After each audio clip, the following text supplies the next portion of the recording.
Hello again, my awesome artist, Miss Palavan here to show you how to add some color to your landscape painting. As you see, I have already added some color to my field. I put some golden in where the muddy dirt rows are, and then I added some color into the field to make it look kind of like plants growing in the field. You're going to start using oil pastel first, and then you will put watercolor on top of it like I did here. So let me show you how to create the texture of the plants using the oil pastel and then filling in the rest with the oil pastel. So maybe this row will be purple flowers. I'm just kind of wiggling my oil pastel around so that it fills up that space. I'm being a little bit sloppy but still paying attention to where my oil pastel is going.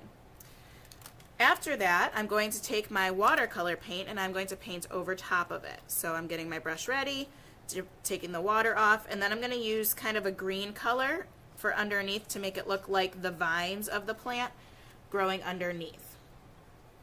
And you'll notice that your paint is resisting the part where the oil pastel is because the oil pastel has oil in it, and oil and water don't mix. So we have water in the watercolor mixing with the oil pastel, and the oil doesn't like it. So that's why it still shows up. So I'm just painting over top of that really quickly so you can see what I'm doing. Notice I'm keeping my hand on the handle of the brush. I'm not touching the metal part. I'm keeping the hairs pointy on my brush. And now that I'm looking at this color that I made, I don't really like the way it looks, but it'll be okay. I can put some oil pastel on top of it when it dries. I'm also going to put some color on top of my dirt rows, just using some brown to make it a little bit darker and make it look more like mud. And you can do your field all the same color if you want to, or you can choose to do it many colors. I like to add a lot of color because then it creates a lot of things for the viewer of your artwork to look at.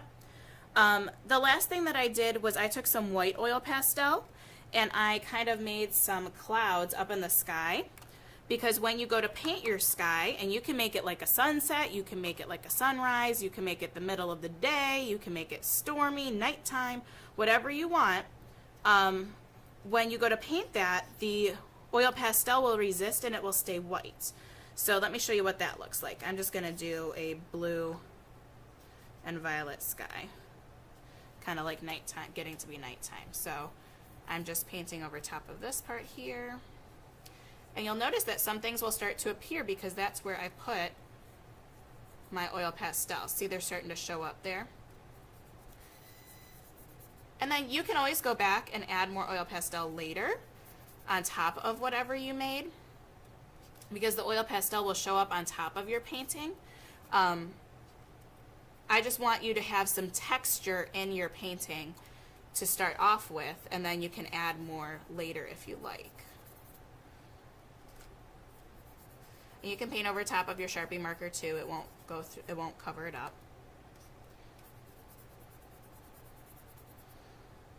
I'm going kind of quickly so you don't have to sit here and watch me paint the entire time that we're using up our time. I'm trying to move a little bit more quickly for you.